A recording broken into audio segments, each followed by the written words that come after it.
Welcome back to another episode of Reading Rehab. I am Mike Brown, joined by Brian Gardner and Pat Healy. And this week we are talking about test training integration to optimize performance and health in baseball pitchers, an outcome-driven approach. This was published in December 2024, so hot off the press in the one of the NSCA ones. Is it the Strength and Conditioning Journal? Yeah. Yes. Yes. Yeah. So, hopping into it, I feel like their whole introduction is just like baseball pitchers have a lot of stress on their arms, so therefore they get injured a lot. That's the main thing I took from it. Dude Mike noted this article here. Mike didn't actually read it. Am I wrong? No, I guess not. I think that was a good summary of the first 2 pages. Well, in any case. Yeah, I mean, they go through a biomechanical analysis of the pitching motion, which is nice. Just kind of refreshes readers that like aren't familiar with what the pitching motion is. So they go through like the wind up is phase one, the stride, or they combine early and late cocking. And then late cocking. So basically when the lead foot hits the ground, and you get that max external rotation, which is in baseball terms, layback. And then you get the arm acceleration as your fourth phase. And then they kind of go really quick through 5 and 6 phases of deceleration and the follow through, similar to Mike's spark notes of the first 2 pages. So, yeah, I thought that was interesting. Yeah, they spent all the time going through each one individually, and then they were like, "Oh, let's just get through 5 and 6 because they're very similar." So, yeah, I mean, they could have just said 5 and just combined it. Yeah. I don't know why they made it 5 and 6 then. Yeah, I liked them talking about the pitching mechanics and injury risk in the next section too, where they were just talking about like the 2 times where they're most likely to get injured, which my understanding is like that late cocking phase right before they're going to start accelerating forward. That's when you see like slap tears and UCL injuries. And then the other critical time point is in deceleration when you see more rotator cuff injuries. Yeah, you're getting that peel back mechanism in that late cocking phase. I mean, obviously the torque when you start that sort of transition from late cocking to that arm acceleration is probably at its highest at the elbow. And then obviously with the eccentric load, when it comes to the deceleration aspect, you're going to get high loads through those tissues, that in the posterior shoulder. As Pat is going through the motions, if you're not watching this on YouTube. I have trash external rotation, so this is like the most I could not be. I'm like just getting past 90 here. Let me tell you. Yeah, also a little. Here we go. I mean, it's very interesting though. Like, I mean, I've seen different pitchers that have had like different ranges in external rotation, and you're like, oh, someone that's been pitching for a lot of years should have a lot more external rotation. Not necessarily the case. You do get some help from the slope of the mound. So like someone that has a little less, let's just put a ballpark of 140 degrees of external rotation, might be able to get away with less torque at the elbow because of the slope of the mound, or just arm slot in general.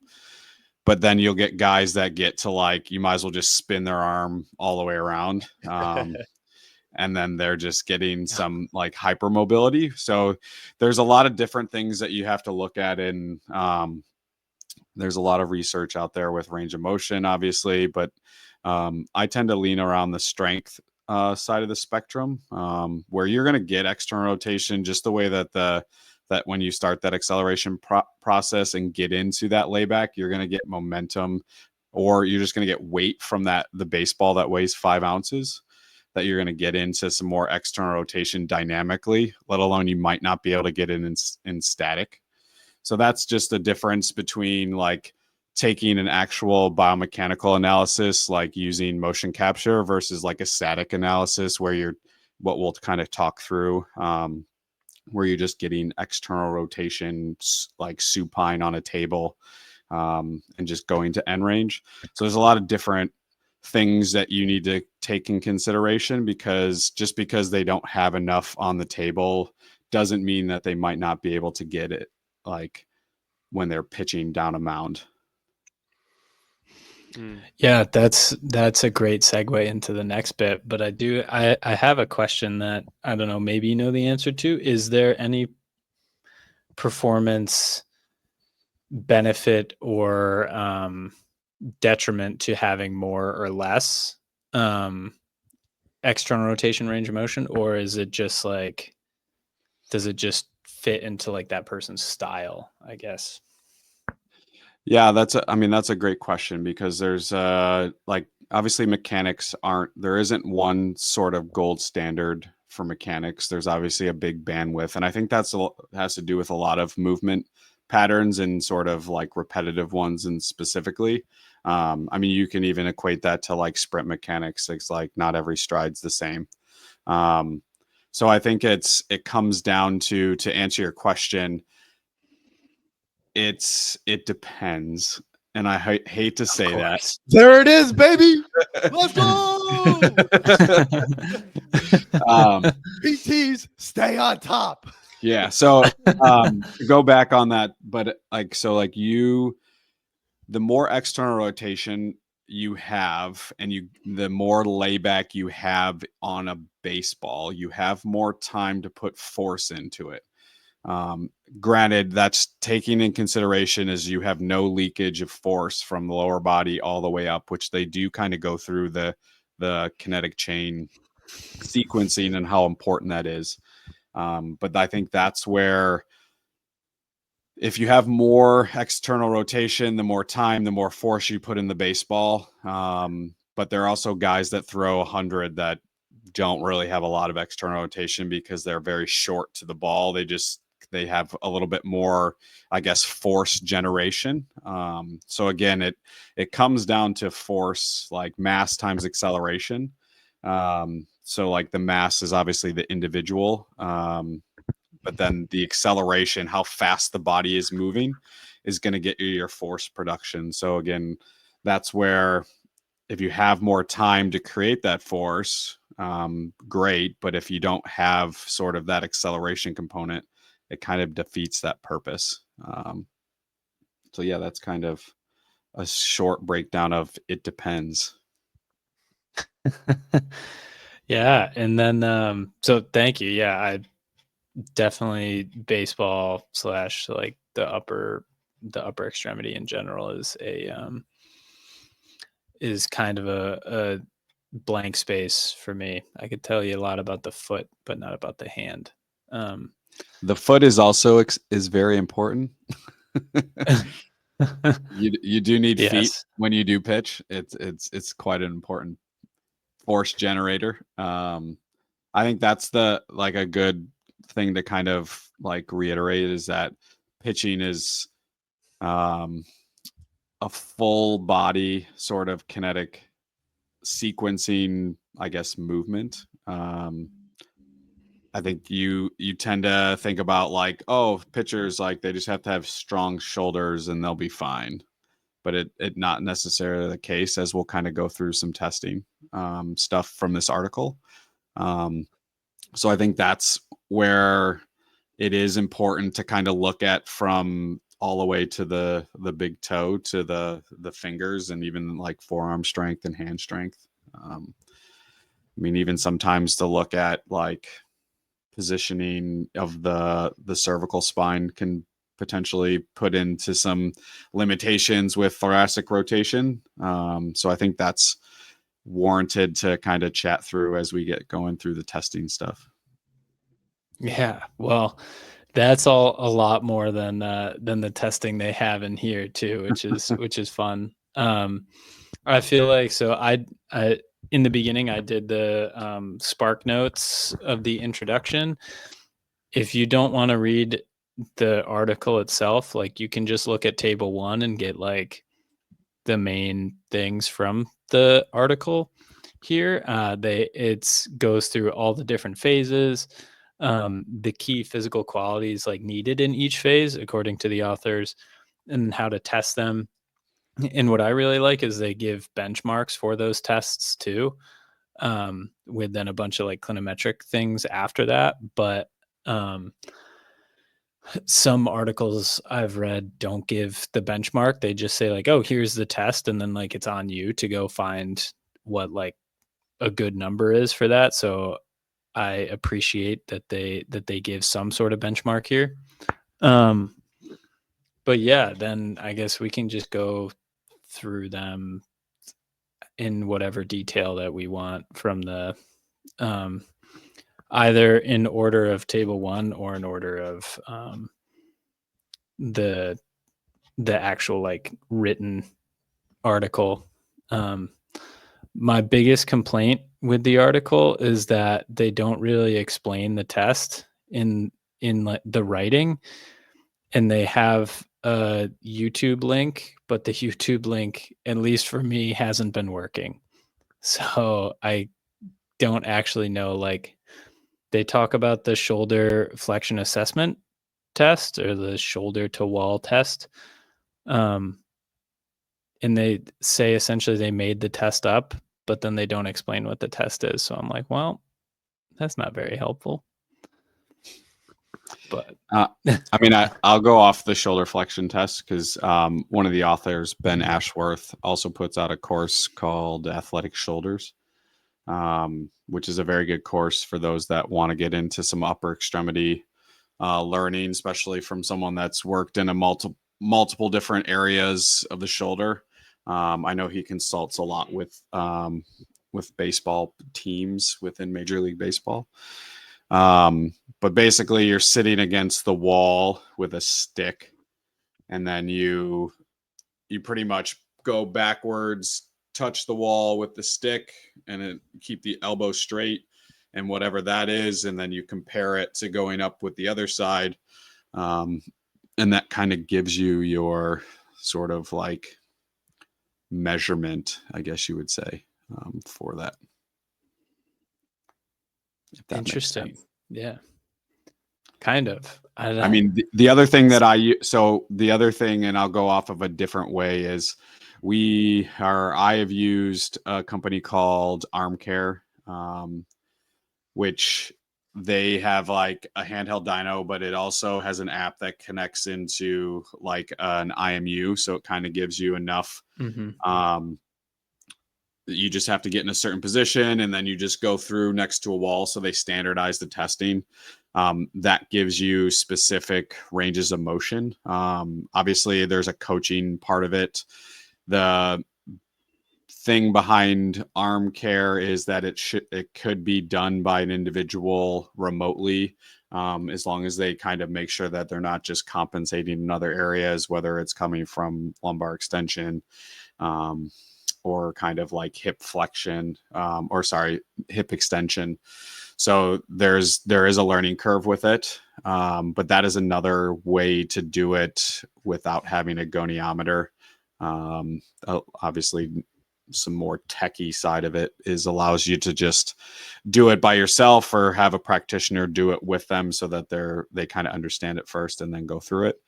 But that's the same thing with like any of the rotation. Is, as a clinician, obviously we have the good old goniometer, but there's a lot of other devices that allow people, or like, I guess, clients, to test themselves and then you to look back at it from a back end side of things. Yeah, I think I've seen a lot more of targeted Instagram ads for those sorts of like non-goniometer goniometers, like using IMUs, using like inclinometers on like your phone or something. That's what they talk about in this, is using a smartphone inclinometer to assess all these different ranges of motion. They talk about total range of motion assessment, and again, my understanding is kind of like what you alluded to before, is like they're on a table for this. Again, I couldn't see the YouTube video, but that would be my expectation. Do you see a drastic difference? Because I know you kind of alluded to that they could have more range of motion in vivo than when they're on the table. Is that Yeah, something I you've mean, you think seen? about it like any sort of, I mean, when you're on the table, there's no real, I guess, weight. And obviously there's other, when you're pitching, there's other places that are creating more, your ability to get more in like external rotation, if that makes sense. Whether it's like thoracic extension, you're getting extension through the low back, you're getting sort of like scapular movement. So you are getting some other places to be able to achieve that. I mean, that's where I think a good assessment involves not only just the static, but also the dynamic. And vice versa. Like, I wouldn't just say, okay, you look good because you can throw and it doesn't hurt right now, because that person could potentially have some other things and they may be putting more stress through the anterior shoulder, but you just don't know where it's coming from. So I think that's an important aspect of it, is having something to cross reference, because again, they're not throwing a baseball from a table. They're out on the mound throwing it dynamically, which I think if we don't assess what they actually are doing, it's the same thing with when we analyze gait or running mechanics. We have sort of certain bandwidths we like to work within. And if that player can optimize those sort of mechanics within whatever their limitations are, I think that's where you're going to see people benefit, not only from performance enhancement, but also injury reduction, just in my own opinion with stuff like that. Which is what this whole article is about. Yeah. Then so other tests, they talk about the lumbar locked rotation test. Is that seated doing a thoracic rotation? Like, how do they lock the lumbar, if you guys know that? I mean, for me, the lumbar lock test is kind of like in a child's pose. So basically you're in a child's pose, you sit all the way back so your bum is on your heels. Normally what I'll do is I'll hang the feet off, so that the big toe isn't kind of, I guess, resulting in sort of like issues there, because some people just don't like their big toes extended. And then I place the elbow between the knees and then one hand on the low back. And then what I'll have them do is rotate it, and I'll put an inclinometer pretty much on their inferior angle, between their inferior angles, and then they'll rotate upward. That way you're getting a little bit more like true thoracic rotation. So that pretty much locks the lumbar in when you kind of sit back on the heels. Yeah. Do you see a large difference side to side? Yes. Yeah, for sure. Obviously they give you a benchmark. They don't give you a benchmark right to left, or depending on throwing arm to non-throwing arm. I find it's important. You do see a lot more with guys that throw pretty hard, at least in my experience, that they have a little bit more on their throwing side, but you also want to make sure they have enough on the non-throwing side because of the deceleration aspect. So think about it. If you don't have enough to slow down from a rotation standpoint, you have to slow the arm down at some point.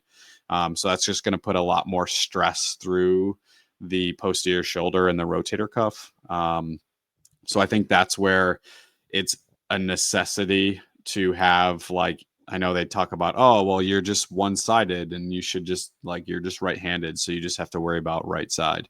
But I think there is definitely a benefit to having at least thoracic rotation. Also just thoracic rotation in general, because I find that guys that don't have the rotation tend to dump a lot into their TLJ. And then also get a lot more rotation through their lumbar spine, and they tend to be the ones that have like chronic low back pain at the end of the season and or all that kind of stuff. So it's about kind of making sure they have enough, but also making sure that there's a little bit of like symmetry between the two. But you do see a pretty decent difference normally, especially when you get guys that throw 100. Yeah. To go back to like what you were saying earlier, Brian, where, you know, I feel like all of us have talked about like the kinetic chain when it comes to throwing, and it's like you don't want like the spillage, like where you're talking about, but it sounds like also on the release, like you need to have good cushions from the chain starting from the wrist down, because it sounds like you're either throwing an egg against a soft pillow if you have that spillage, or you're just throwing an egg, aka your rotator cuff, against a hard wall if you have no way to disperse that energy that you're just like releasing at 100 miles per hour for ball velocity. Yeah, no, I mean, I agree with that. It comes down to force created has to be dissipated somewhere. Most of it gets put into the baseball, but your arm is still going at, I forget what they said in like degrees per second. It's like Oh, yeah. 7,000. They said a lot. Yeah. Yeah. So you Yeah, it was have in the to slow multiple it down thousands. at some point. So again, you're not just going to let your arm go.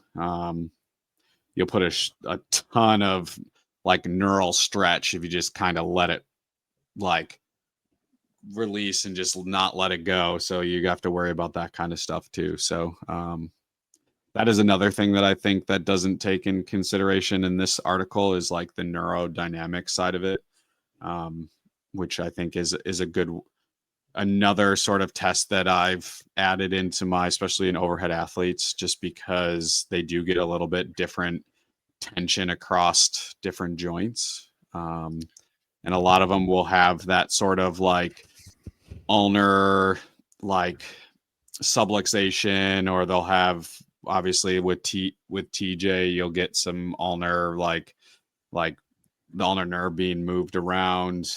So you just want to make sure that they're not just like throwing and then like, oh yeah, it's so normal to get my pinky to just numb at the end of it. Probably not ideal.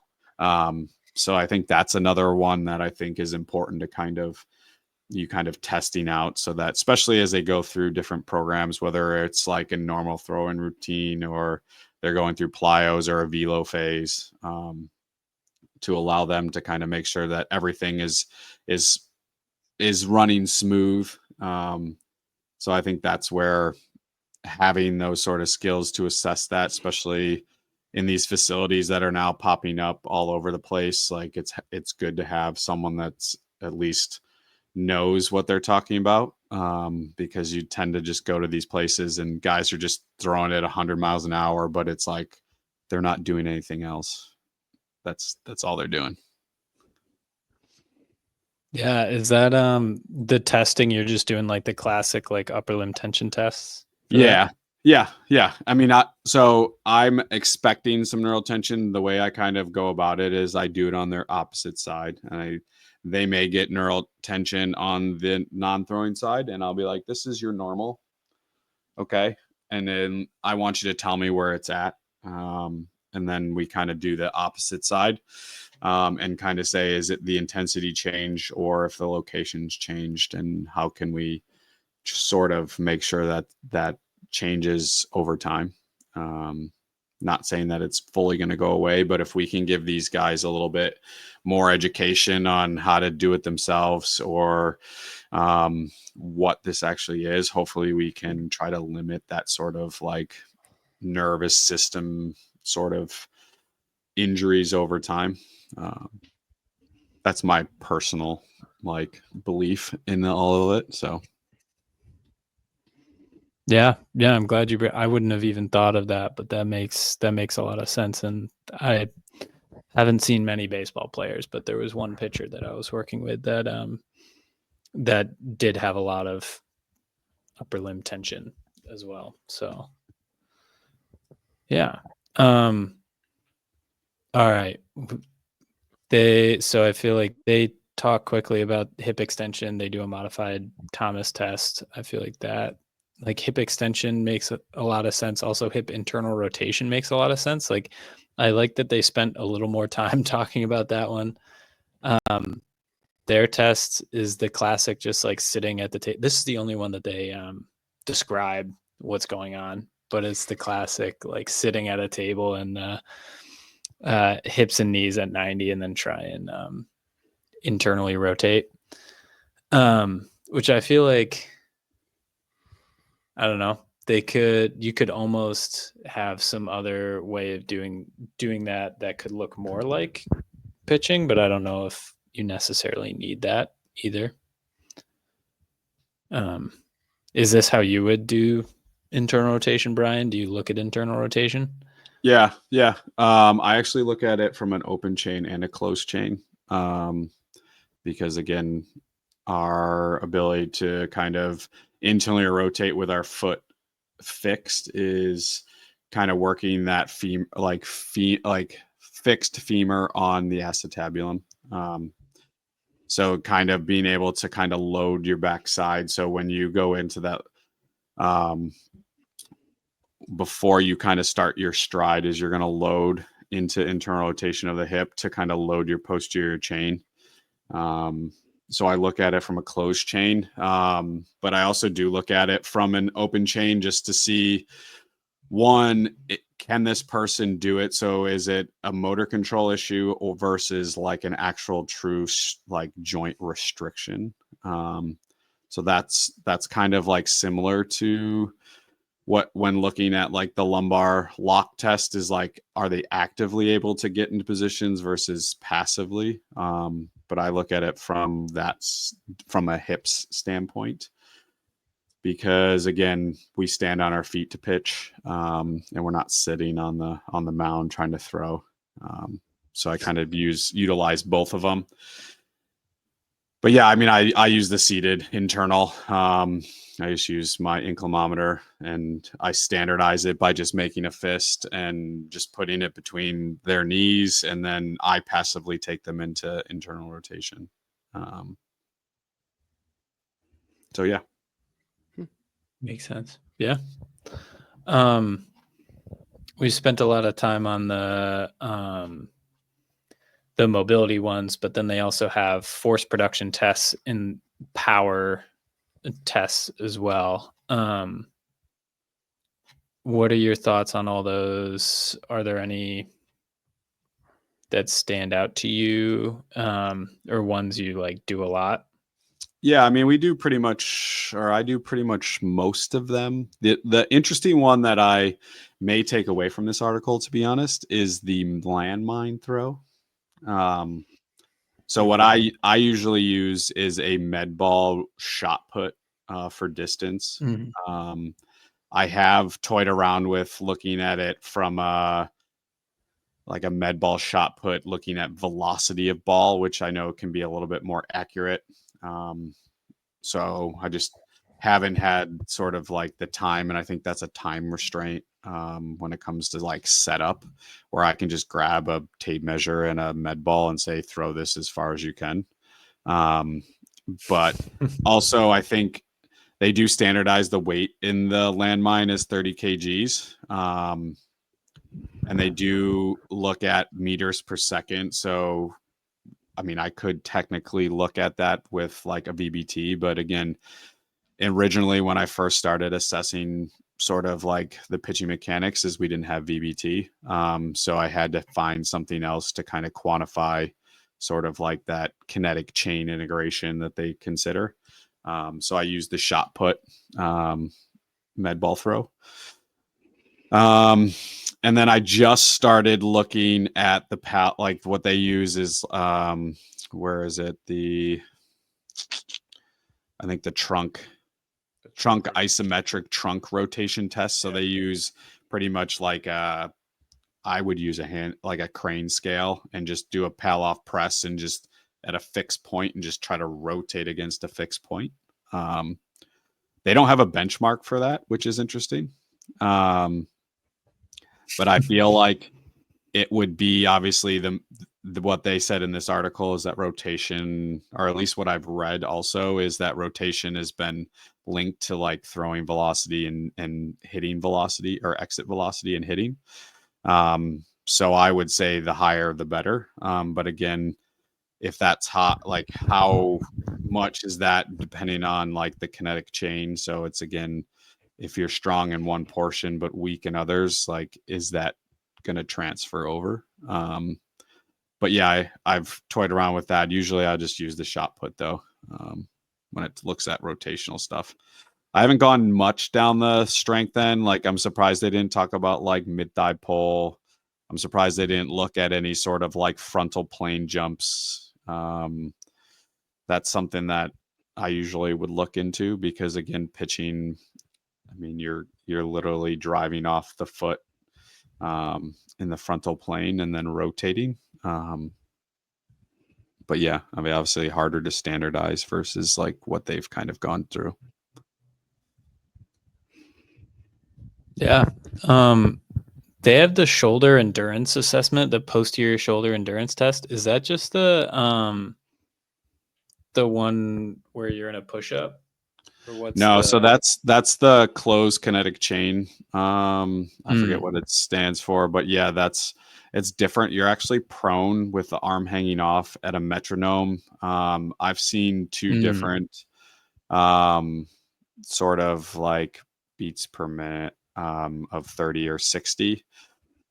So pretty much you're just doing, I think I forget what the percentage of body, they use a percentage of body weight for the weight instead of just like, oh, just grab a 5-pound dumbbell and just do this. So I'd have to go back and look.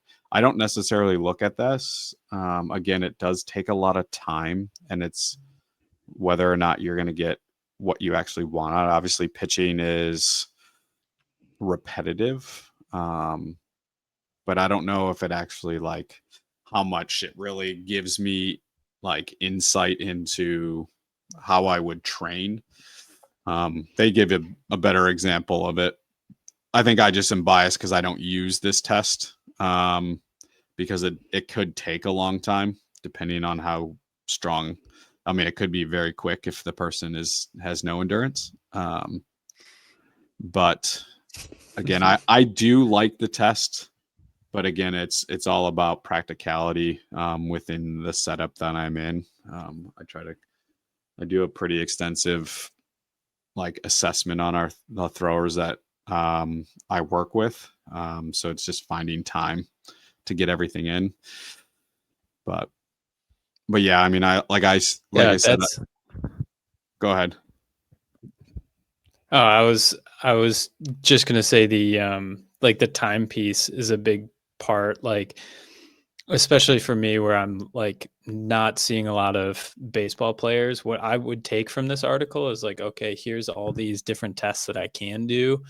If a pitcher comes in, like I want to look at a couple of these like heavy hitters right now, and then if we have more time and when we get to more of the like performance aspect, maybe we can spend more time doing like the whole battery.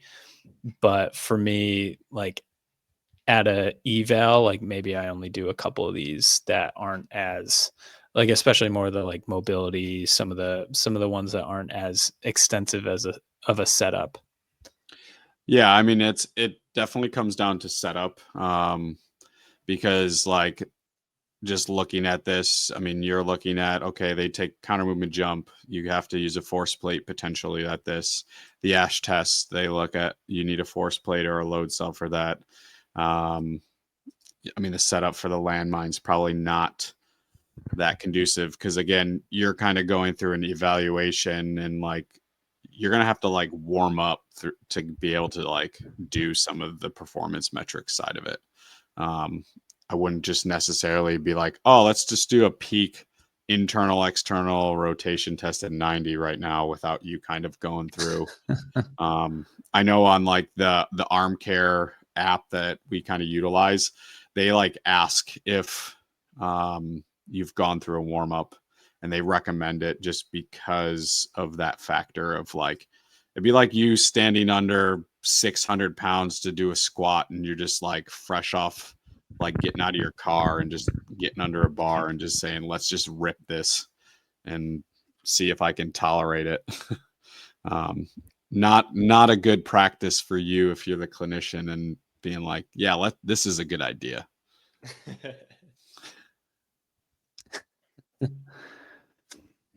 Yeah. Well, we've spent a lot of time there, and I think honestly that's like the meat of the article. They also go over like progressions and regressions and stuff, but I feel like that's like the main point of the article is talking about the performance testing battery there. So I think this is a good place to wrap up. Do you guys have any other thoughts, comments before we finish? No? Cool. All right. So this has been another episode of Reading Rehab. As always, if you've listened this far, please show us some support. This is the last episode of the year. So please leave a nice rating on Spotify or Apple Podcasts or wherever you listen to your podcast, and follow us on Instagram at Reading Rehab Pod. Thanks.